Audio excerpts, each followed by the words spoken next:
대통령 축하드립니다.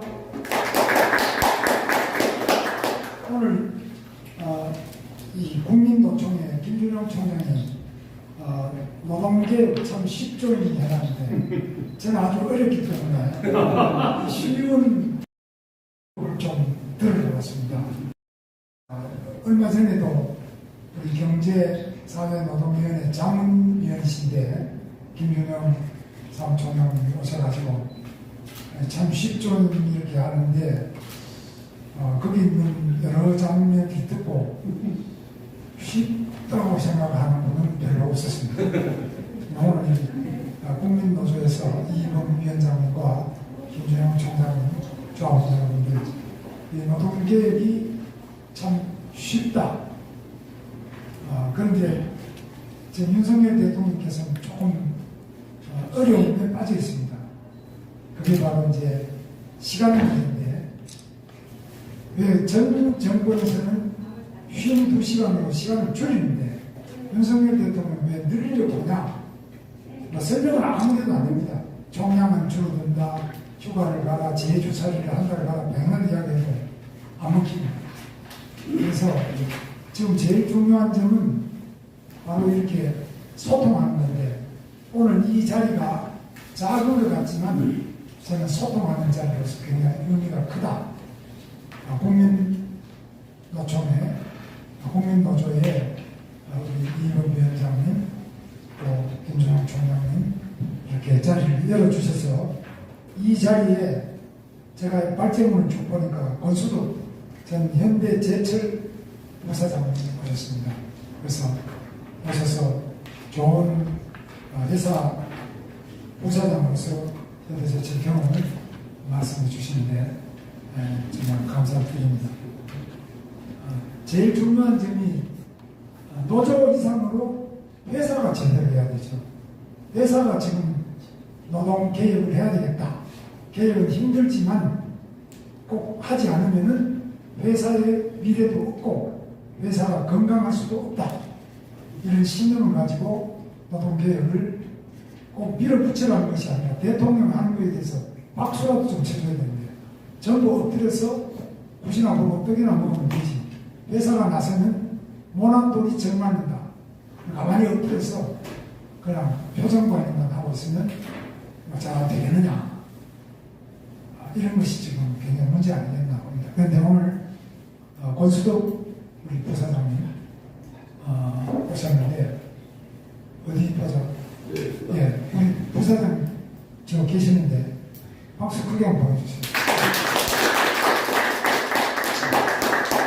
김준영 총장 같은 사람은 노조하다가 감옥 가는 건 자기 안방 들어가듯이 들어가는 사람들이라가지고 별로 겁이 없는데 우리 권수덕 부사장님 오늘 나오신 것은 특별한 의미가 있다. 그래서 앞으로 기업하시는 분이 많이 나오시는 그런 토론에 나오셔가지고 기업이 이런 애로가 있다. 이런 문제가 있다. 이것 좀 고쳐봅시다. 이런 식으로 좀 해주시는 기업인이 많이 나오시기를 바라면서 오늘 이 자리는 특별히 우리 권수덕 현대제철 부사장께서 자리를 빛내 주신 데 대해서 제가 정말 감사를 드립니다. 저는 늘 말씀드리지만 지금 있는 윤석열 대통령의 노동개혁은 대통령 주도의 법치주의 노동개혁이다. 그러나 52시간 이런 것은 국회 주도의 입법 노동개혁이다. 법을 고쳐야 되는데 지금 국회 의석수로 봐서는 입법이 안 됩니다. 그러니까 제가 대통령한테 말씀은 내년 총선에 이기기 전까지는 법을 못 고치니까 알고 이제 이야기해야 됩니다. 못 고칠 법을 계속 이야기해봤자 반대파만 늘어나고 시끄럽기만 시끄럽고 되는 건 아무것도 없습니다. 그러나 법치주의 노동개혁은 법을 지키자는데 노동조합법에 나와 있는 회계장부 행정과장이 요청하면 내게 되고 내지 않으면 500만 원 과태료를 내도 벌칙까지 있는데 이거 이야기하면 아무도 말을 못하잖아요. 그리고 강력하게 법을 세우고 공권력을 세우고 국가를 똑바로 세우고 기울어진 운동장을 똑바로 하는 이런 것이 대통령 주도의 노동개혁, 법치주의 노동개혁 아니냐. 이 점은 평생 검사를 하셨던 윤석열 대통령이 제일 잘할 수 있는 부분 아니냐. 잘할 수 있는 거 하니까 박수를 쳤잖아요. 지지도 올라갔지 않습니까? 근데 안 되는 노동시간 이야기, 그게 뭐 60%라 그랬더니, 이제 60이라고 그러니까 그래도 지금 계속 시키려고 55라고 그래도 안 하고 뭐를 못 고칩니까? 고칠 수가 있으면 뭐 무관 개정안을 내놓고 또는 입법안을 내놓고 뭐 다수결로 밀어붙이든지 그렇게도 할 수 있겠죠. 안 되는 거를 내놓고 수렁에 빠져가지고 굉장히 고생하고 계시는데, 여기에 대해서 우리 이사님 씨 노사 양쪽, 특히 사측이 지금 정경련 회장도 못 뽑아가지고 지금 오너가 아닌, 기업인이 아닌 사람이 가서 비상대책 명령을 한다. 저는 그거 옳지 않다고.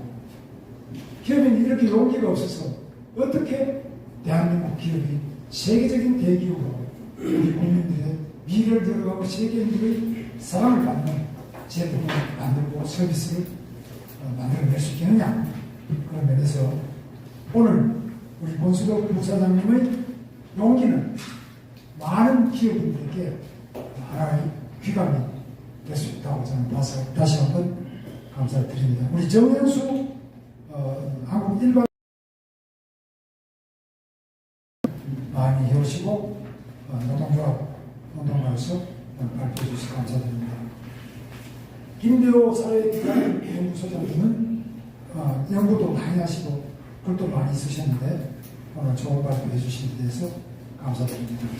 좌장을 맡아주신 주대원 통합과 전환 운영위원장님, 옛날에 저하고 같이 저는 서면하고 우리 주대원님은 인천 노련, 인민노련을 하시다가 고생도 많이 하셨는데 지금 노동개혁을 주도해 주시고 오늘 또 이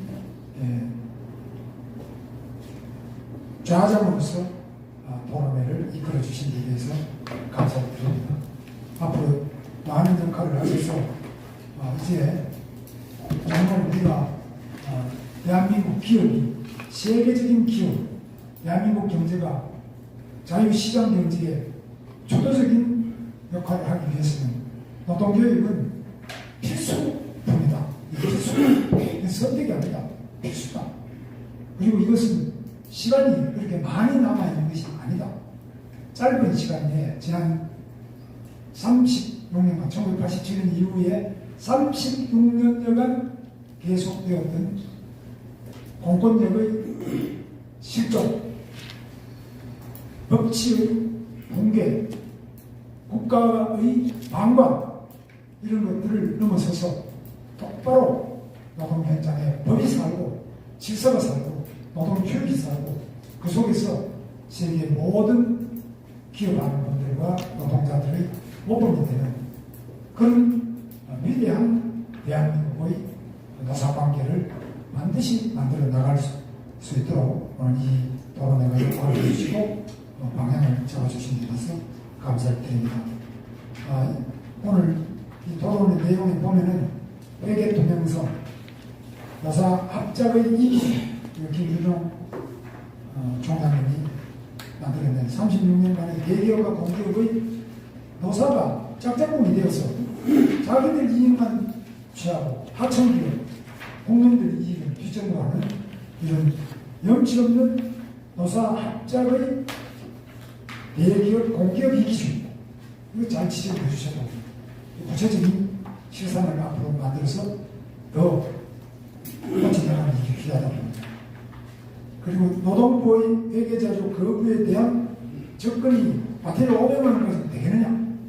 이거 확실히 좀 바로잡으려면 기업 측도 협조를 해주고 제대로 고쳐가지고 정말 이 부정 비기가 있는 건 찾아내야 되느냐? 그런 말씀해 주신데 이것도 정말 중요한 과제인데 중요한 것은 기업이 협조 안 하면 안 된다. 네 번째로 근로시간 면제제도 타임오프 이거는 우리 경제사회노동위원회가 맡아 있습니다. 법적으로. 근데 이 부분과 이 타임오프에 의한 조합비의 체크오프 제도 이런 부분도 굉장히 중요한 문제가 있는 거 아니냐. 김주영 총장이 제기를 해주신 저는 이 부분도 법률을 전공하는 많은 분들이 공감할 것으로 보고, 특히 노동조합이 대기업과 손을 잡아서 독점적인 특권을 누리는 이런 것은 민주사회에서는 허용될 수 없다. 아무리 대노조라도, 아무리 공무원 노조라 하더라도 특권은 안 된다. 이 특권은 국민들에게 피해를 주고 다른 경쟁 기업에게 피해를 주는 불공정한 것이 바로 이 특권 아니냐. 특권 철폐, 이기주의에 대한 우리 국가적 또는 공공의 배경, 국가와 공공이 같이 나서서 이기주의, 특권 이런 것들 철폐하는데 바로 우리 노동조합이 나서야 되느냐. 저는 노동조합의 역할이 바로 그것이야말로 노동개혁의 선봉으로서 노동조합 정신에 합당한 것이라고 생각하고 있습니다. 오늘 이승민 위원장도 오셨습니다만 이 과정에는 특히 언론의 역할이 중요하다. 언론이 이상하게 노조의 그 붉은 띠 메고 그냥 노동해방과 또 미군 철수 뭐 이런 것만 보도를 하고, 올바른 오늘 이런 우리 노동개혁에 대한 이런 좋은 토론 이런 것들을 보도를 제대로 안 한다. 이런 거야말로 백분 토론, 심야 토론, 그리고 시사 토론 이런데 오늘 발제자들 또 이 자리에 오신 많은 분들이 참여하고는 그런 언론이 진짜 공정한 언론 아니냐. 그것이야말로 진정한 공영방송도 올바른 언론의 모습이라고 생각합니다. 그래서 지금 윤석열 대통령이 고독하게 노동개혁을 위해서 노력하고 있는데, 공무원들도 시큰 69시간 하고 만들어가야 되는데 잘 안 되니까 공무원들도 상당히 의기소침하고 있습니다. 그 다음에 기업은 아예 아까 말씀드린 것처럼 굿이나 먹고 떡이나 먹는데 익숙해져가지고 자기가 이익 보는 일인데도 안 하십니다. 그리고 방송도 지금 안 받쳐줍니다. 국민들은 이 노동개혁 이야기하면 뭔가 하긴 해야 되겠는데 잘 모르겠다. 굉장히 복잡하잖아요.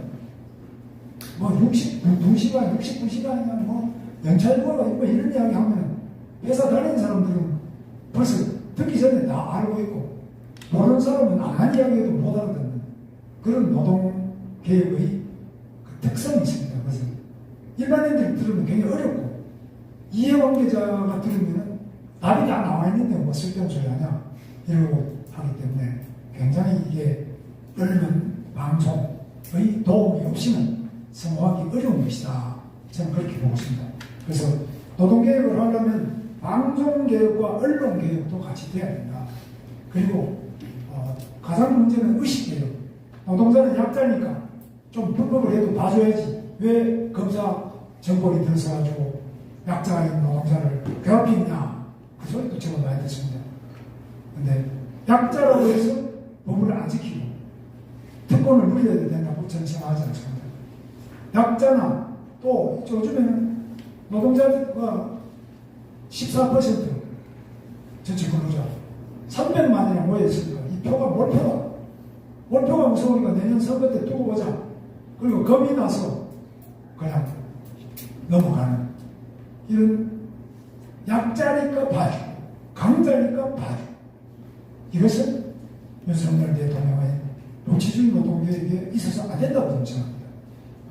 과거에 기업이 특권을 누릴 때가 있었다면 지금 노동조합이 특권을 누리는 것도 안 되고 기업도 안 되고 누구나 법 앞에 평등하고 법은 예외 없이 국가를 바로 세우는 가장 중요한 잣대다.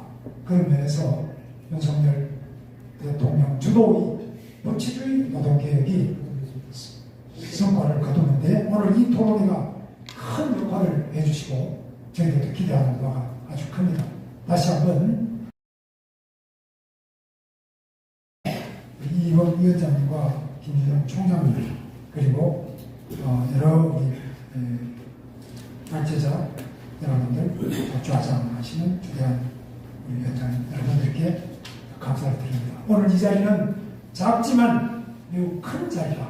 그리고 소리가 크지 않은 것 같지만 아주 계속적으로 큰 울림이 있는 그런 토론이라고 저는 생각합니다. 다시 한번 감사드립니다.